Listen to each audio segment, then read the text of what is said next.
Kabanata 476. Kinuha ni Brenda ang mga larawan ng Black Rose mula sa lahat ng anggulo. She sneered, "Sa tingin mo ay napakahusay mo, ngunit mayroon pa rin akong bagay sa iyo." Matalino si Brenda para maalala ang bawat detalye ng damit ni Black Rose. Ibinalik niya ang mga damit sa Black Rose tulad ng dati ng tahimik, sinisiguradong walang matuklasan si Black Rose kapag nagising siya. Pagkatapos noon, pumunta si Brenda sa banyo. Tiningnan niya ang mga litrato at tumawa. Hindi niya inaasahan na magiging ganoon kadali. Ngumisi si Brenda. Kahapon, sinabi ni Black Rose kay Brenda ang kanyang tunay na pangalan. Naghanap si Brenda sa internet at nagulat siya. Ang dayuhang kagandahang ito, na may mala sapphire na malalaking mata at napakahusay na figure, ay unang nirerango sa mga babaeng pumatay sa mundo. Ang Black Rose ay hindi kapani-paniwala.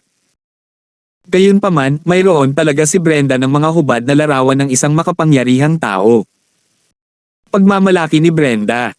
Kung ay viral niya ang mga larawang ito, magkano ang kikitain niya? Kaya niyang kumuha ng maraming bodyguard kapag yumaman siya. Kumalma ka.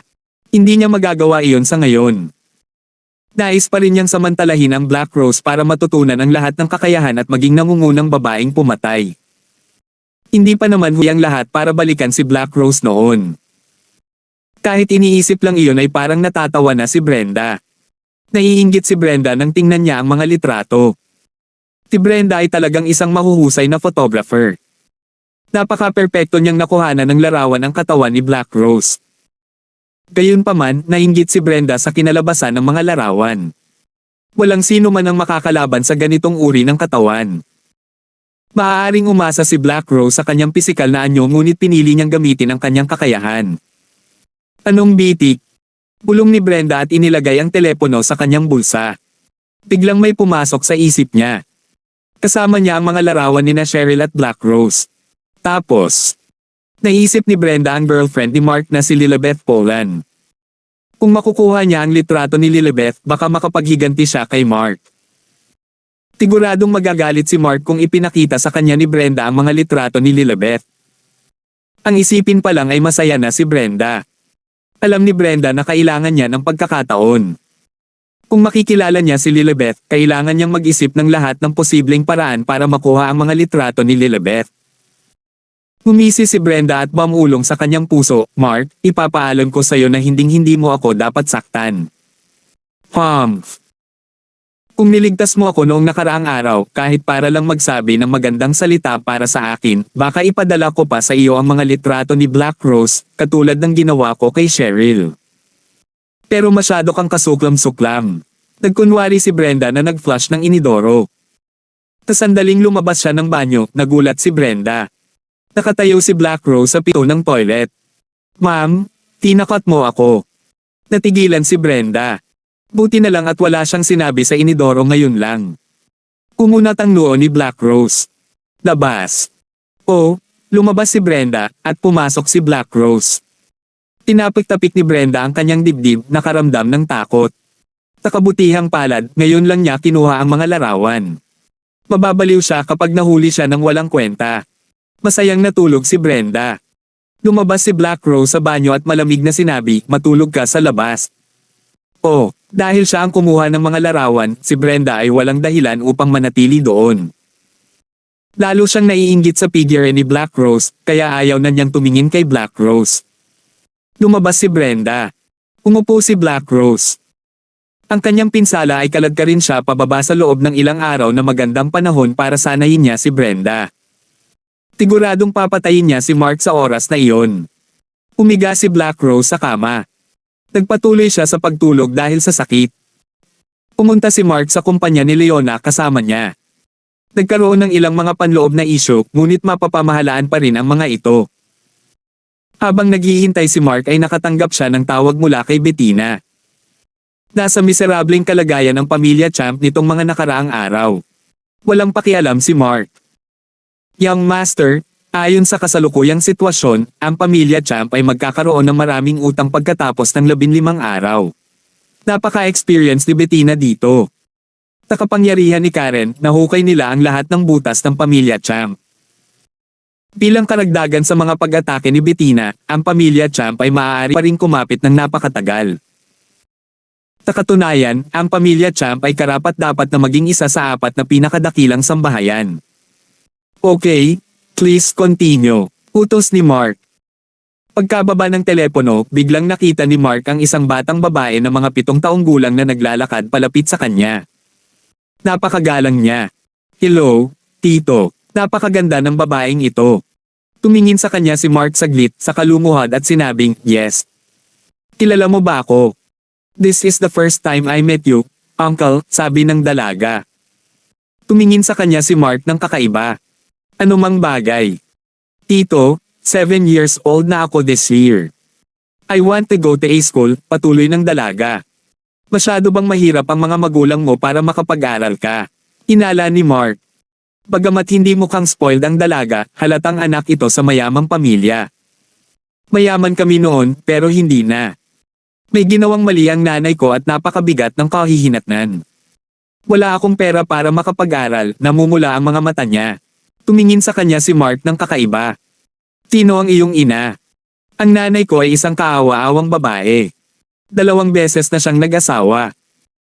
Sa unang pagkakataon ay namatay ang kanyang asawa, at sa pangalawang pagkakataon, pagkatapos niyang ipanganak ako, namatay ang aking ama.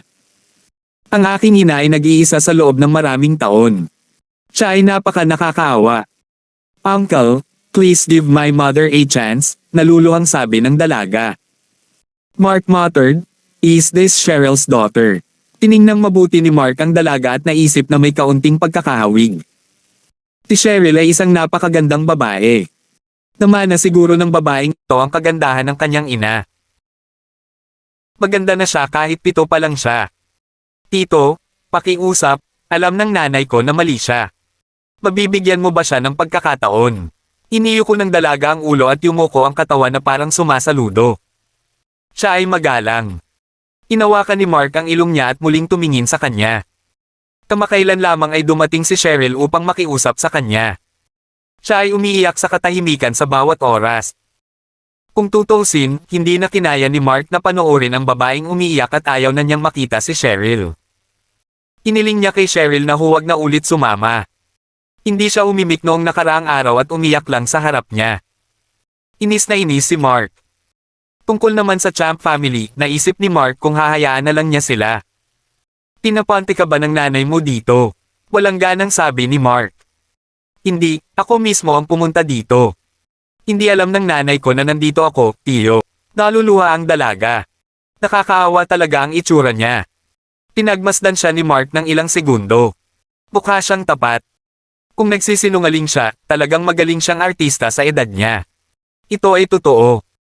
Nang makita niyang umiiyak ang kanyang ina at araw-araw na dinadala ang mabigat na pasanin, hindi na niya nakayanan kaya lumapit siya para tulungan ang kanyang ina. Sa totoo lang, hindi niya alam kung paano pumunta rito, pero kilala niya si Leona, kaya nagpasya siyang maghintay dito. Hindi niya inaasahang magkikita kami ngayon ni Mark. Maaari kang bumalik ng mag-isa, tumayo si Mark. Tito, araw-araw umiiyak ang nanay ko. Alam niyang mali siya. Talagang ginagawa niya. Tiyo, please, napaluha ang dalaga. Maaari kang bumalik ng mag-isa, umiling si Mark at sinabi. Napatingin ang dalaga sa walang ekspresyong mukha ni Mark na may luha sa kanyang mga mata. Pinunasan niya ang kanyang mga luha, iniyuko ang kanyang ulo, at sinabing, Tito, salamat sa hindi mo paghabol sa akin. Tumalikod ang dalaga at umalis. Tumingin sa kanya si Mark, nag-alinlangan saglit at saka kinuha ang kanyang cellphone. Umiiyak pa rin ang dalaga paglabas niya. Tumunog ang cellphone na nasa bulsa niya. Inilabas niya iyon at tinignan, nanay niya iyon. She answered, Mom, I'm here. Ako mismo babalik. Okay, hintayin kita dito. Wala pang 5 minuto, may dumaan na sasakyan. Bumaba ng sasakyan si Cheryl na nag-aalala. Tumakbo siya at niyakap ang kanyang anak. Where have you been? Kapag lumabas ka ulit mag-isa, sasampalin kita. Napagod na si Cheryl. Hindi niya kayang bugbugin at asaran ang pamilya niya. Labis siyang nabalisa nang mawala ang kanyang anak. Mom, I'm sorry. Napaluha ang dalaga. What's wrong? Tell me, what's wrong? Nalungkot si Cheryl. Sa panahong ito, hindi niya sinamahan ang kanyang anak na babae. Ang kanyang anak na babae ay 7 taong gulang lamang. I'm fine. Ngayon ko lang nakilala si Tito, sabi ng dalaga. Sinong Tito? Yung Tito na hindi mo naintindihan. Napabuntong hininga si Cheryl at sinabing, mahal, huwag ka nang babalik dito. Paano kita makikiusap sa kanya? Isa pa, walang kwentang magmakaawa sa kanya. Naramdaman na ni Cheryl ang pagwawalang bahala ni Mark. Ano ang punto ng kanyang anak na babae na nagmamakaawa sa kanya? Iniuwi ni Cheryl ang kanyang anak. Biglang tumakbo si Anthony Champ sa kanya at nagtatakang nagtanong, Cheryl, pinatawad ka ba ni Mark?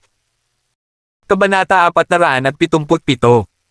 Lolo, hindi ako pinatawad ni Mark. Hindi, napaluha si Cheryl. Ang lahat ng pagdurusa kamakailan ay nagpabagal sa kanyang damdamin. Ilang araw na siyang nagmamakaawa kay Mark. Pagmamasid sa sitwasyon ng kanyang pamilya na lumalala araw-araw, wala na siyang pag-asa. Minsan naisip niya na kapag nalugi na ang kanyang pamilya, aayusin niya ang kapakanan ng kanyang anak at magpapakamatay. Ito ay dahil hindi na niya matiis. Nay, huwag kang umiyak, naawa ang dalaga sa ina. Talaga, nabigo si Anthony. Hindi, tuluyan na akong hindi pinansin ni Mark. Wala akong magagawa. Pasensya na po, Lolo, sabi ni Cheryl habang humihikbi. Napabuntong hininga si Anthony.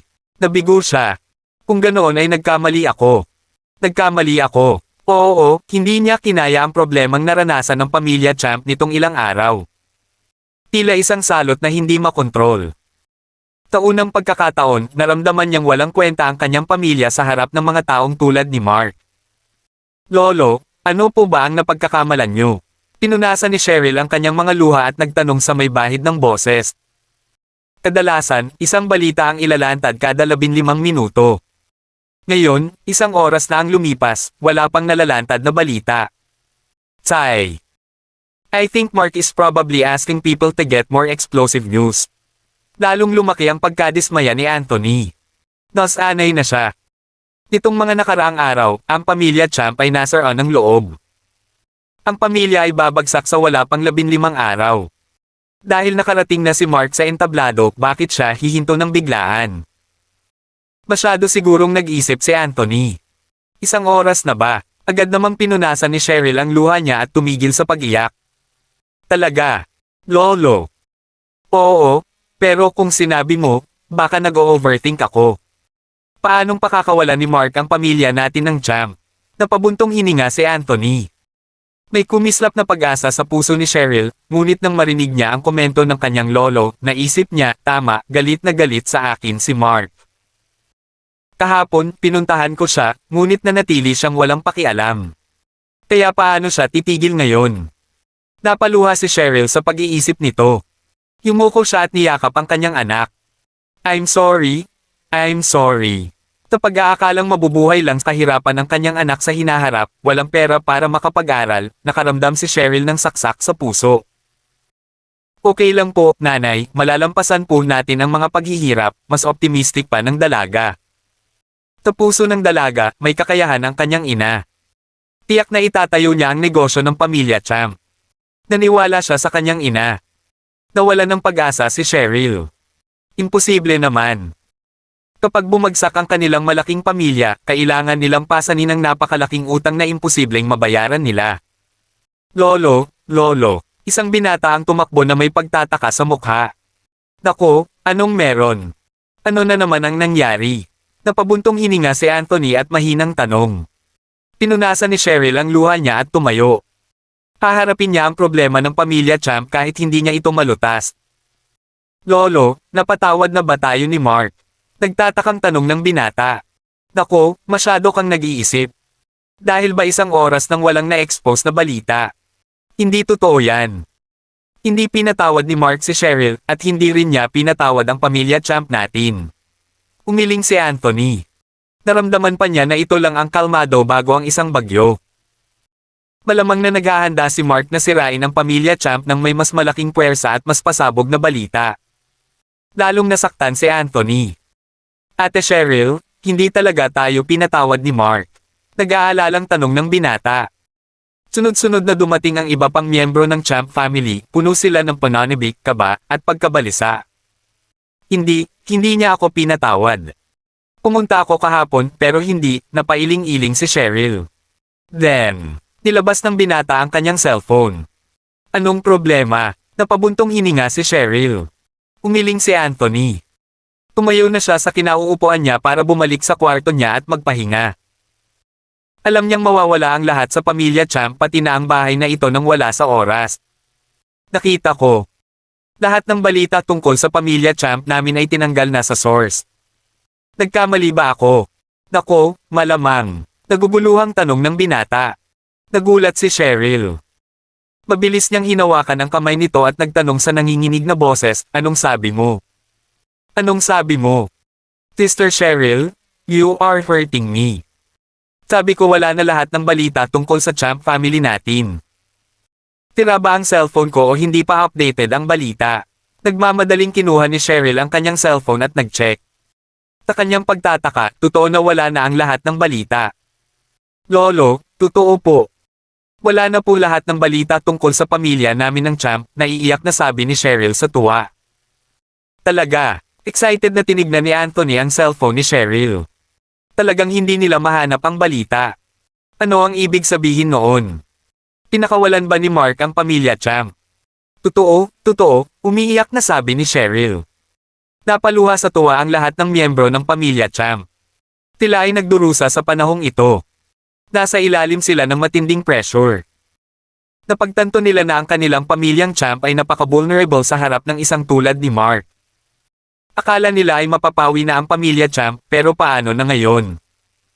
Cheryl, napatawad na tayo ni Mark diba? Tuwang-tuwa si Anthony at ang iba pang miyembro ng pamilya Champ ay buong pananibik na tumingin sa kanya. Pakisabi oo, inasahan nila.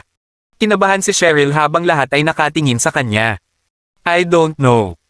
Nakita ko siya kahapon pero hindi niya ako pinatawad noon. Paano ba naman kasi? Kanina lang pumunta ang anak ko kay Mark. Napatawad ba ako ni Mark dahil sa anak na babae? Hindi makapaniwala si Cheryl. Lumuhad si Cheryl at kinakabahang nagtanong, mahal, anong sinabi mo sa kanya? Lahat ng tao sa bahay ay nakatingin sa 7 taong gulang na batang babae. Nay, sinabi ko kay uncle na hindi ako makakapag-aral. Tinabi ko rin na punong-puno ka ng pagsisisi. I asked him to give you a chance, sabi ng dalaga. At saka, anong sabi niya? Kinabahan si Cheryl. Pinauwi na ako ni Tito at wala na siyang sinabi pa, sabi ng dalaga. Natigilan si Cheryl. Iniling niya sa kanyang anak na bumalik at hindi na nagsalita pa, na nangangahulugan na hindi pa rin niya ito pinatawad. Kung gayon bakit nawala ang lahat ng balita? Ano ang nangyayari? Tahimik na nagkatinginan ang lahat sa pamilya Champ. Ang kapaligiran ay nahulog sa pin drop na katahimikan. Walang nakatitiyak sa nangyari. Makalipas ang ilang segundo, nagsimula na silang pag-usapan ang bagay na iyon. Si Mark kaya ay naantig sa babae, kaya pinabayaan niya ang pamilya Champ.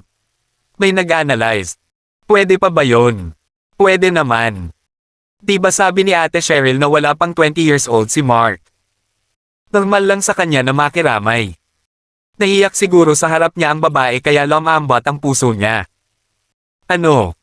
Wala pang 20 years old si Mark. May nabigla. Ang isang binata na wala pang 20 taong gulang ay halos masira ang kanyang pamilya. Ang kanyang background at kapangyarihan ay hindi maisip. Oo, wala pa siyang 20. College student pa yata siya. Ate Cheryl, tama ba ako? May nagtanong kay Cheryl. I think so. Dapat college student na siya at this age, sabi ni Cheryl. Cheryl, halatang pinakawalan na ni Mark ang pamilya natin ng Champ. Go and clarify with him now. Remember, be polite. Tuwang-tuwa si Anthony ngunit maingat. Sa oras na ito, ang pagliko ng kaganapan ay katulad ng pagliligtas mula sa impyerno. Sige, alis na ako, sabi ni Cheryl.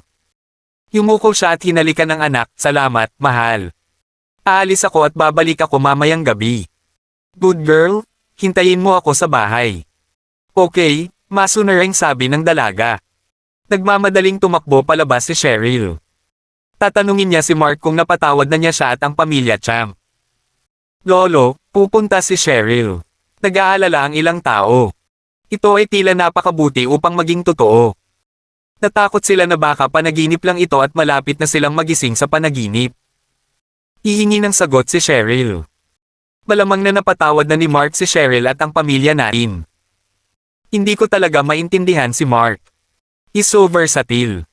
He has great potential in the future. Hangang sabi ni Anthony. Kabanata 478.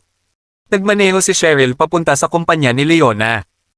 Hindi siya sigurado kung naroon pa ba si Mark o wala, ngunit kailangan niyang makakuha ng sagot.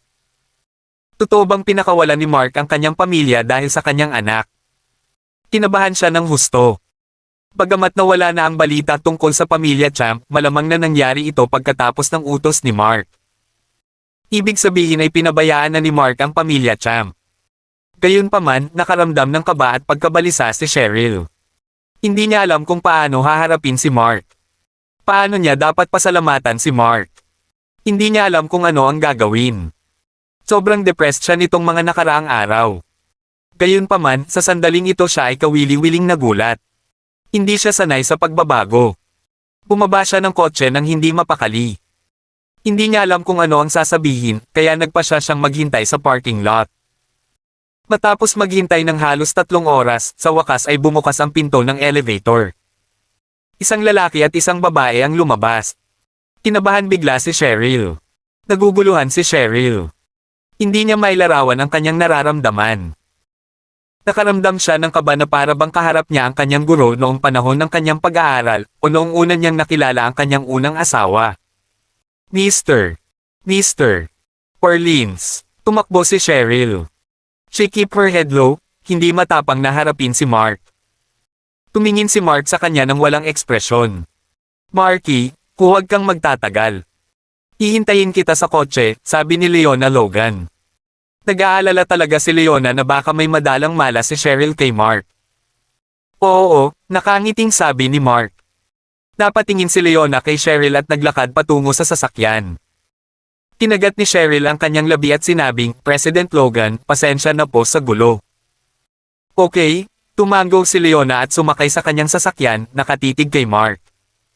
Medyo awkward ang atmosphere. Nagkaroon ng kabuoang katahimikan. Mark, ikaw? Napatawad mo na ako ha? Kinakabahang sabi ni Cheryl. Patawarin ka, walang emosyon sa mukha ni Mark. Pagkatapos ng lahat, si Mark ang tumawag kay Bettina para tumigil. Gayunpaman, naisip ni Mark sa kanyang sarili, bakit ko gagawin ito? Ang pamilya Champ ay hindi magagawang ipagtanggol ang kanilang mga negosyo sa ilalim ng kasalukuyang mga pangyayari. Hindi magtatagal at mapuno ng utang ang pamilya Champ. Pagkatapos, makakamit ni Mark ang kanyang layunin. Bakit bigla siyang huminto ng ganitong oras? Matagal itong pinag-isipan ni Mark at naramdaman niya na ang pangunahing dahilan ay masyadong matino ang anak ni Cheryl. Marahil wala siyang loob na makitang naghihirap ang anak ni Cheryl. Kung hindi mo ako pinatawad, bakit? Namutla ang mukha ni Cheryl nang marinig ang tanong ni Mark. Kung hindi iyon ang kaso, ito ba ay isang prelude sa bagyo? I don't think I have forgiven you. The main reason is that you have a daughter, Mata Rain, sabi ni Mark. Nakahinga ng maluwag si Cheryl. Salamat. Hindi mo kailangang magpasalamat sa akin, nagkibit balikat si Mark. Ayaw na niyang ituloy ang usapan. Wait, please wait. Nag-aalalang sabi ni Cheryl. May iba pa ba? Dumingon sa kanya si Mark. Ako, hindi ko alam ang sasabihin ko. Lubos akong nagpapasalamat sa iyong awa, patawarin mo ako. Nasabi ko na dahil sa anak mo. Kung wala ang anak mo, mabubure pa rin ang pamilya Champ mo, malamig na sabi ni Mark. Alam ko, pero salamat. Paano ko maipapakita ang pasasalamat ko? Napakagatlabi si Cheryl. Hindi niya talaga alam kung ano ang gagawin. Dapat ba niyang bigyan siya ng pera? Madali niyang sirain ang pamilya Champ, kaya maaaring wala siyang pakialam kung ibibigay niya sa kanya ang lahat ng pera ng pamilya Champ para ipakita ang kanyang pasasalamat. Kung ganoon, paano niya ito pasasalamatan, maliban sa pera? Sarili niya. Si Cheryl ay dating kumpiyansa sa sarili. Bagamat nagkaroon siya ng anak, napanatili niyang mabuti ang kanyang hitsura. Interesado sa kanya ang mga lalaki. Gayunpaman, dahil magdadala siya ng masamang kapalaran sa kanyang asawa, maraming mabubuting lalaki ang hindi nang ahas na lumapit sa kanya. Alam ni Cheryl iyon. Nang umiyak siya sa harap ni Mark noon at handang tuparin ang lahat ng hiling nito, hindi nagpakita ng interes si Mark sa kanya sa kabila ng kanyang alok. Tiyak na hindi iisipin ni Cheryl na mapapasalamatan niya si Mark sa pamamagitan ng pagtulog sa kanya. Siya ay clueless kung paano ipakita ang kanyang pasasalamat. Gusto mo bang magpasalamat sa akin? Nag-poker face si Mark. Ang dahilan kung bakit niya pinakawalan ng pamilya Champ ay hindi para humingi ng kapalit. Ito ay higit sa lahat dahil sa anak ni Cheryl. Si Cheryl ay maganda at may magandang figure. Sigurado si Mark na si Cheryl ay isang napakagandang babae at maihahambing kay Queen Miller. Alam ni Mark na hindi tatanggihan ni Cheryl ang anumang kahilingan, ngunit ayaw ni Mark na gawin iyon. Wala siyang naisip na gawin kay Cheryl. Ano ang silbi ng pagpapasalamat sa kanya noon? Oo, ano ang gusto mong gawin ko, Mr. Orleans? Ibinaba ni Cheryl ang ulo, hindi naglakas loob na tumingin kay Mark. Ano ang kaya mong gawin? Malamig na tanong ni Mark. I can do anything, as long as you request it. Ibinaba ni Cheryl ang kanyang ulo at sinabi sa mababang boses. Say it clearly, pinanatili ni Mark ang kanyang kalmado. Napakagatlabi si Cheryl at tumangala na may luha sa mga mata. Umiikbi siya at nakakaawa talaga, iba ito sa acting ni Brenda. Nakakaawa talaga si Cheryl after her emotional breakdown. I'm willing to do anything. I can be with you and follow you. Just tell me, I'll do whatever you say. Nakaramdam siya ng hiya. Halos mapaiyak siya sa sinabi ni Mark. Ang pressure na ito ay nagmula sa isang taong muntik nang sirain ang kanyang Champ family. Medyo nakaramdam pa siya ng takot. Nakakatakot ang binatang ito. Gayunpaman, pinabayaan pa rin niya ang kanyang pamilyang Champ sa huli. Pakiramdam ni Cheryl ay naginip siya. Hindi na niya maisip ang pagkatao ni Mark. Cold-blooded ba ang lalaking ito o puno ng simpatye? Tinitigan siya ni Mark. Nakakatakot ang katahimikan ni Cheryl. Mr. Orleans, sinadya ko ang sinabi ko. Kinakabahan talaga siya. Natatakot siya na biglang babalikan ni Mark ang mga sinabi nito. Kailangan niyang aminin na sinusubukan niyang purihin siya. Tumalikod si Mark at umalis ng walang sabi-sabi. Nakahinga ng maluwag si Cheryl, nasabik na sabik, Mr. Orleans, salamat. Maraming salamat. Salamat sa pagbibigay mo sa akin ng dignidad. Oo. Hindi nag-request si Mark. Natutuwa si Cheryl na panatilihin ang kanyang dignidad. Hindi siya nang ahas na tumanggi kahit hilingin ni Mark na lumuhad siya o gumawa ng anumang bagay. Gayunpaman, hindi iyon ginawa ni Mark. Taos puso ang pasasalamat ni Cheryl sa kanya. Tumingin ulit si Mark sa kanya. Napakagatlabi si Cheryl at ibinaba ang ulo, hindi naglakas loob na tumingin kay Mark. Pakiramdam niya ay nagpakumbaba siya sa harap ng lalaking mas bata sa kanya.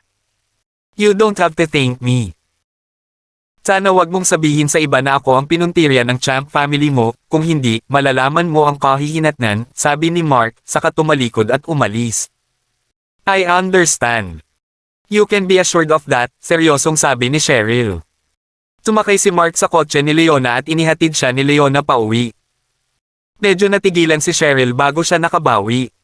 Nakadama siya ng ginhawa. Ang reaksyon ni Mark ay nagparamdam sa kanya na hindi siya nananaginip. Salamat, hindi na ako magkakamali ulit. Salamat sa pagpapatawad mo sa akin, bulong ni Cheryl sa sarili. Pinunasan niya ang mga luha sa kanyang mga mata at ipinakita ang isang matagal nang nawawalang ngiti. Nakangiti na rin siya sa wakas dahil sa isang lalaking mas bata sa kanya. Siya ay napakarilag at matikas pa rin. Mukhang matagal na siyang hindi ngumingiti. Nagmaneho siya pauwi. Ang lahat sa pamilya Champ ay naghihintay ng balisa at puno ng pag-asa. Nanay, isang batang babae ang bumangga. Niyakap ni Cheryl ang kanyang anak at hinalikan ito. Cheryl, how is it going? Anong sabi ni Mark? Sabi niya bibitiw na siya sa Champ family natin. Nagmamadaling tanong ni Anthony. Ang ilang oras nang wala si Cheryl ay isang pagpapahirap para sa pamilya Champ. Labis silang nangamba. Bagamat wala na ang balita tungkol sa pamilya Champ, nag-aalala sila na baka prelude lang ito sa bagyo. Kaya naman, mas kinakabahan sila kaysa dati. Nang tuluyang bumalik si Cheryl, tumahimik ang lahat ng miyembro ng pamilya Champ. Mr. Orleans has forgiven me.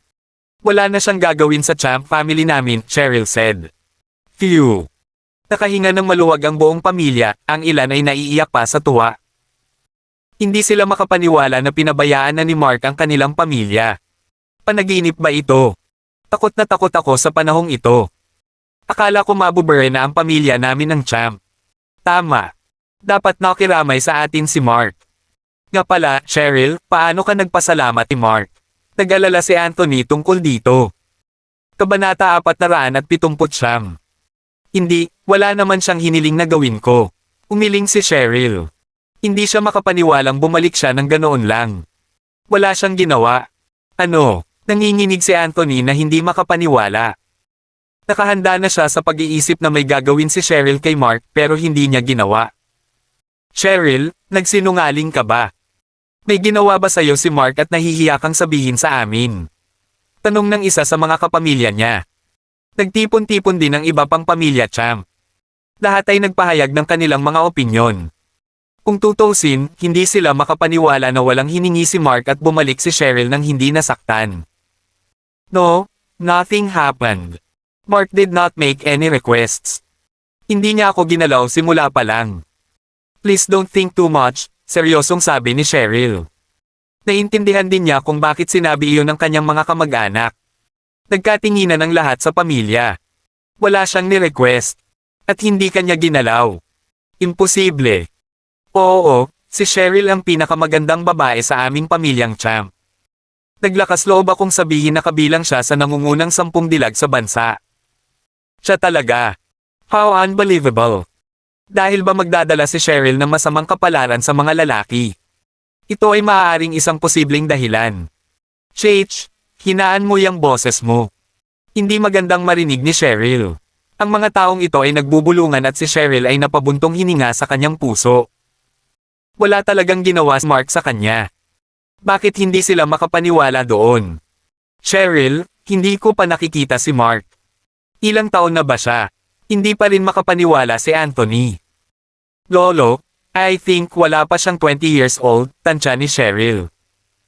Sa totoo lang, akala niya mukhang walang kwente si Mark. Mukha siyang college student. Gayunpaman, biglang naramdaman ni Cheryl na medyo misteryoso si Mark. Anong klaseng tao si Mark?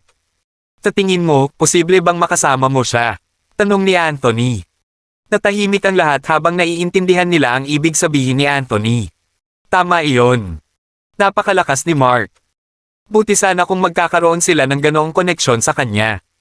Nagulat si Cheryl at namula ang mukha, Lolo, don't talk nonsense. He's so young, how can I be with him? Not to mention that I will bring bad fortune to my husband, no man dares to approach me. Well, that's true. But you are the prettiest in our Champ family. If he... Forget about it, umiling si Anthony at medyo nadismaya. Ang kanyang apo, si Cheryl, ay magdadala ng masamang kapalaran sa tao. Siya ay humingi ng tulong sa marami, ngunit walang sagot. Wala siyang mapipilit, marahil ay nakatadhana na siyang maging single. Nakahinga ng maluwag si Cheryl. Let's dismiss. Pinabayaan na ni Mark ang pamilya Champ natin. Bawal mang ibang bansa sa darating na taon. Dapat nating ibalik ang negosyo ng pamilya natin. Get it? Matigas na sabi ni Anthony. Oo, handa nang umalis ang lahat ng miyembro ng pamilya Champ. In addition, no one can offend Mark from today on. Tutuperin natin lahat ng hiling niya, okay? Alam ni Anthony na walang itatanong si Mark sa pamilya Champ pero sinabi pa rin niya iyon kung sakali. Oo, tumanggaw silang lahat. Sa pagkakataong ito, nagulat sila sa paraan ni Mark. Walang nangahas na saktan siya muli. Lalo na si Regan Champ na nagkaroon ng conflict kay Mark. Nagbuga siya ng malamig na pawis. Pagbalik ni Cheryl, nag-aalala siyang baka may itanong si Mark sa kanya. Madalas ay minamaliit ni Regan si Mark at pinagbantaan siya. Nanginginig sa takot si Regan nang maisip niya ito. Alam niyang kailangan niyang tuparin ang anumang kahilingan ni Mark. Buti na lang at sinabi ni Cheryl na walang hiningi si Mark. Napaluha si Regan. Si Mark pala ay isang mabuting tao. Umalis ang mga miyembro ng pamilya Champ. Dapat ay makatulog sila ng maayos sa gabing iyon. Tisimulan nilang ibalik ang negosyo ng pamilya Champ mula sa susunod na araw. Salamat sa pagsusumikap mo, Cheryl, sabi ni Anthony. Ito ang dapat kong gawin, Lolo, yumuko si Cheryl. Well, if Mark has any requests, satisfy him lang. Huwag kang mag-alala, Lolo. Alam ko na ang dapat kong gawin, tumango si Cheryl. Since you've roped Mark in, what do you think of the other two family? Napaisip si Anthony. Nang biglang nagkaproblema ang pamilya Champ, pinagmamasdan din silang mabuti ng dalawa pang pamilya. Baka gusto nilang isama ang pamilya Champ anumang oras. Well, I don't think the two families would dare mess around. After all, nakita na nila ang nangyari sa atin. Good day. Mahirap sabihin. Magpapahinga na ako. Bukas, kailangan mong gampanan ang pangunahing papel sa mga gawain ng pamilya natin. Ang pamilya Champ ay dumanas ng malaking pagkawala sa panahong ito. Ito ay magiging isang mahirap na daan patungo sa pagbawi. Gayunpaman, ito ay mas mahusay kaysa sa walang katapusan na mga utang. Naiintindihan ko. Tumango si Anthony at bumalik sa kanyang kwarto. Ma, balik na rin tayo, sabi ng anak ni Cheryl. Okay. Dear, thank you. Kung hindi dahil sa'yo, hindi tayo pababayaan ni Mr. Orleans. Tuwang-tuwa talaga si Cheryl na magkaroon ng ganoong ugali na anak na babae. Kung hindi talaga alam ni Cheryl ang gagawin. Actually, I think napakadaling pakisamahan ni Uncle Orleans. Mabait naman ang ugali niya, sabi ng dalaga. Alam ko, pero hindi ko alam dati, kaya na-provoke ko siya, ibinalik ni Cheryl ang kanyang anak sa silid. Tapos humingi ka ng tawad sa kanya. Oo, ginawa ko, sabi ni Cheryl. I think Uncle is quite nice. Mom, can you let him be my father? Seryosong sabi ng anak na babae. Nagmamadaling umiling si Cheryl at sinabing, mahal, huwag kang magsalita ng kalokohan. Imposible. Why? Mom, you are so beautiful. I'm sure he likes you too. Hindi maintindihan ng kanyang anak.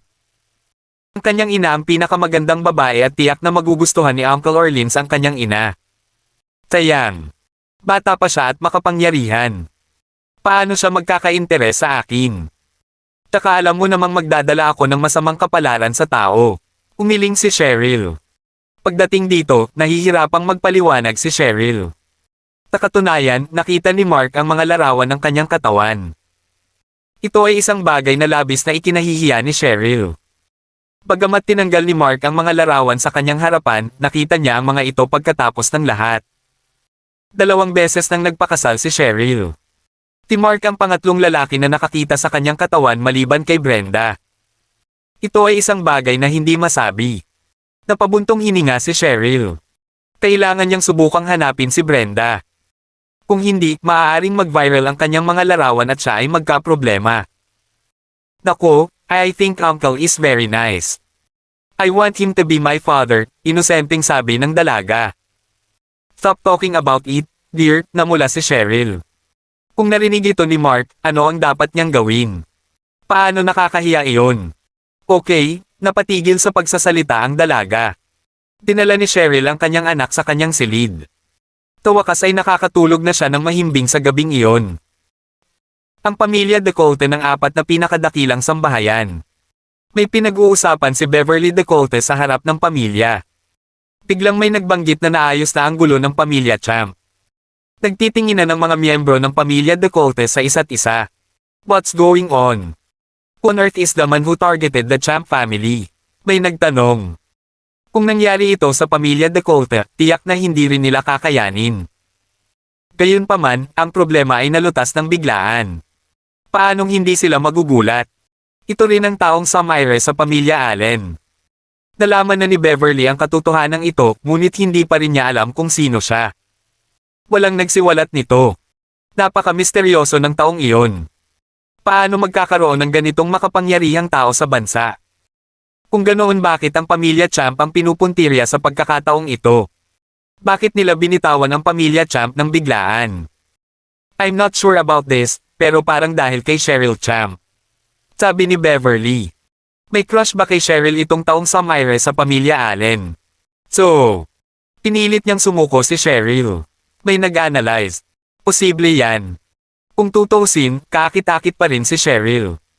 Kung ganoon, napakasama ng taong Samire sa pamilya Allen. Paano niya mapipilit ang iba sa ganoong paraan? Matuwid na sabi ng isang tao na may masamang tingin sa mukha. Cheech, mag-ingat sa mga eavesdroppers. Hinaan mo yung boses mo. Ano bang kinakatakutan mo? May nunal ba sa pamilya nating dekolte? Sa aking palagay, malamang nalaman ng tao na wala siyang kakayahan na lipulin ang pamilya Champ, kaya kailangan niyang tumigil. Isang matalinong hakbang. Paanong napakadaling mapuksa ang isang malaking pamilya? Hindi ako naniniwala. Humisi ang isang lalaki. Kabanata 480. Nang marinig ang sinabi ng lalaki, nagpalitan ng tingin ang ibang membro ng pamilya Decolta. Hindi nila alam kung ano pa ang sasabihin. Ito ay lohikal. Hindi madaling lipulin ang gayong malaking pamilya, hindi ba? Hindi bababasa, ang biglaang paghinto ng krisis sa pamilya ng Champ ay maaaring gawin ng taong iyon. Makatuwirang huminto ang salarin matapos matuklasan kung gaano ka-imposibleng ganap na mapuksa ang pamilya. Beverly, ano sa tingin mo? Tanong ng pinuno ng pamilya Decolta. Siya ay isang matandang lalaki na may kulay silver na puting buhok. Lolo, sa tingin ko ay posible ang hinuha ni Uncle. Sa tingin ko, mas magaling tayo ng kaunti kaysa sa pamilyang Champ. Ngunit ang paraan ng pag-target sa pamilyang Champ ay hindi dapat mapuksa ng ganoon na lamang maliban kung ang taong nasa likod nito. Tumatagal ng mas agresibong diskarte tulad ng nangyari sa pamilya Allen. Ano sa tingin mo ang iba? Tanong ni Beverly. Dinagtagal, nagsimulang magpahayag ng kanilang mga opinyon ang iba pang miyembro ng pamilyang Decolta. I think you're right. I think this fellow isn't even that capable. Ang tanging dahilan ng taong ito para sirain ang pamilya Allen ay dapat sa tulong ng isang mamamatay na organisasyon. Tiyak na nakalusot sila sa pamilya Allen. Ang wala pang $1 bilyong ang ginugol ng pamilyang Allen sa kanilang pagtatanggol sa seguridad bawat taon, tiyak na magiging madaling target sila. Ngunit kung susubukan ng taong ito na pasukin tayo, mahihirapan siyang lumapit. Mapupuksa natin siya sa lalong madaling panahon. May sumingit. Sumasang-ayon ako. Ang taong ito ay hindi maaaring maging napakayaman. Matapos sirain ang pamilya Allen, kinuha ng lalaking ito ang lahat ng mga ari-arian at ari-arian ng pamilya Allen. Bakit gagawin iyon ng isang mayamang tao kung mayroon na siyang pera? Ang pamilyang Champ ay pinuntirya sa huli. Gayunpaman, sa lalong madaling panahon na pagtanto ng taong ito na hindi siya sapat na malakas para lipulin ang pamilya Champ at nagpas siyang sumuko. Masyadong malayo ito para sa lalaki. Dagdag pa ng isa. Gayunpaman, nakakamangha na ang taong ito ay nakapagdulot ng napakalaking kaguluhan sa pamilyang Champ. Ang pamilyang Champ ay literal na naguguho ngayon, sabi ng isang tao. In ruins. What makes you say that?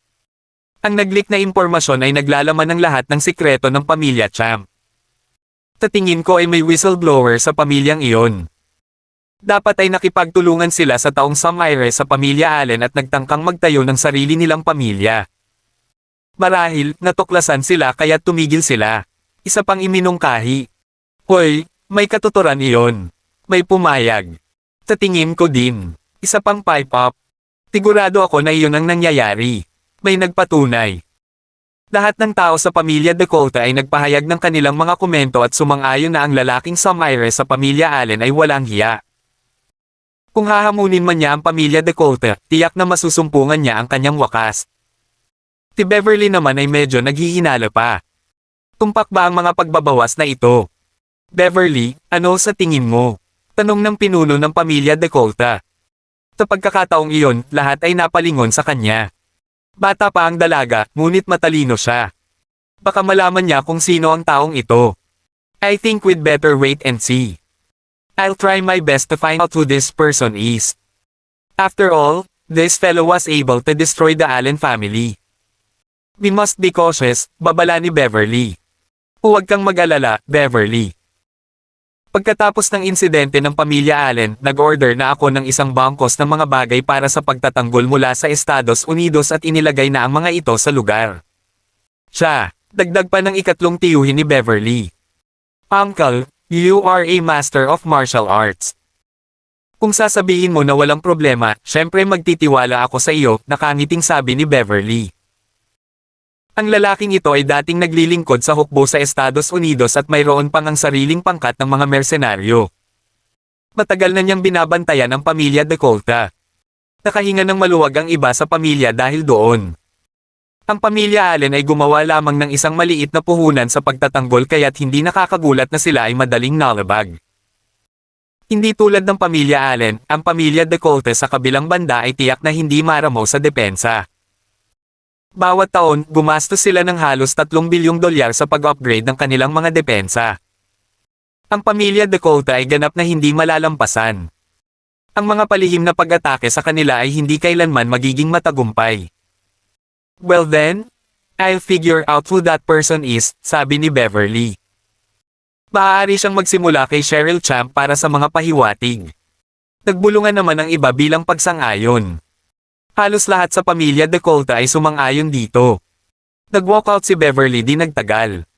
Subukan niya bang hanapin si Cheryl ngayon? Papayag kaya si Cheryl na makipagkita sa kanya? Hindi niya akalain na magiging problema ang pag-aayos ng meeting nila ni Cheryl.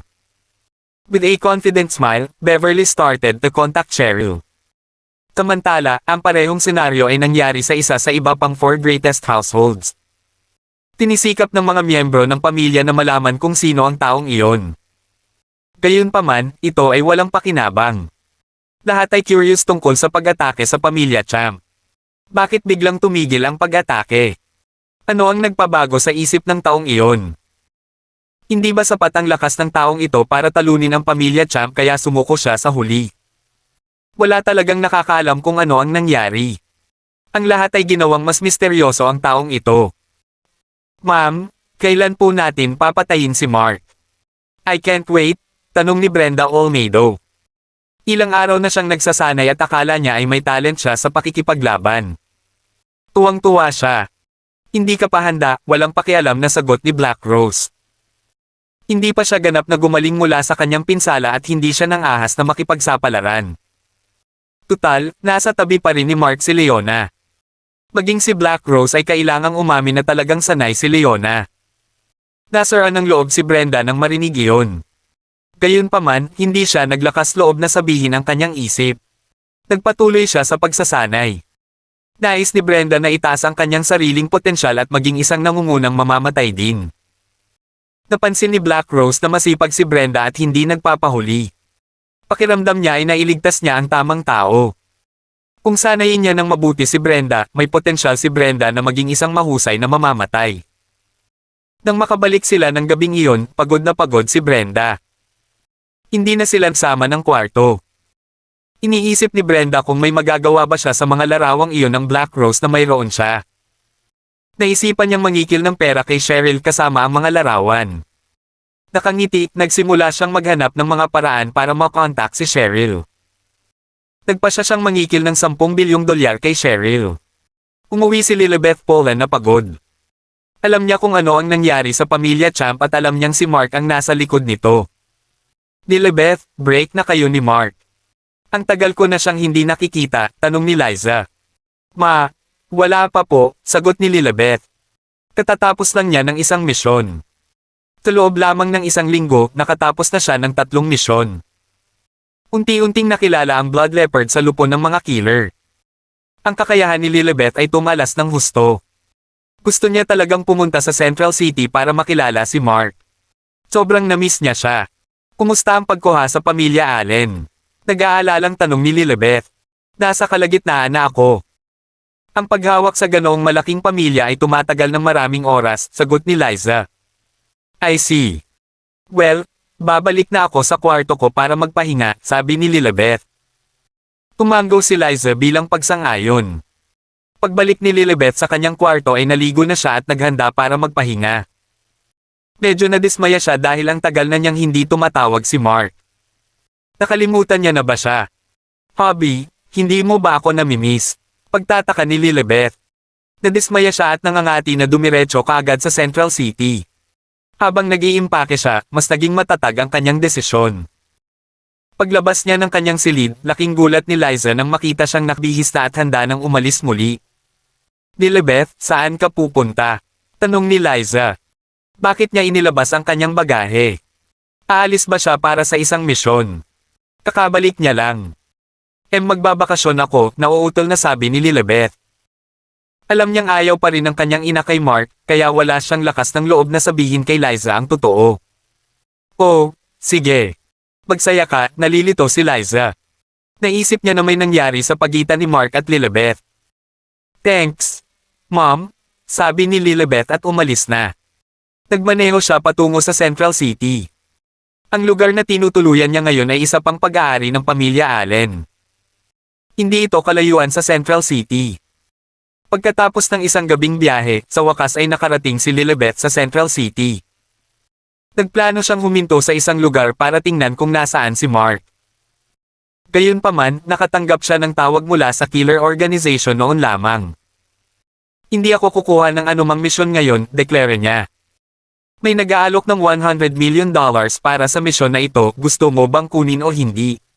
Sabi ng malamig na boses sa phone. 100 milyon. Gulat na bulalas ni Lilibet. Alam niyang kamakailan lang ay nakakuha siya ng katanyagan ngunit ito ay higit sa normal niyang saklaw. Marahil ay walang ibang nang-ahas na gawin ang misyon na ito. Tama ang narinig mo. Ito ay $100 milyong pagkumpirma ng boses. Sino te? Tanong ni Lilibet na interesado. Hobby, after this mission, I promise to come find you, naisip niya sa sarili. Forget what they doing, keep on doing.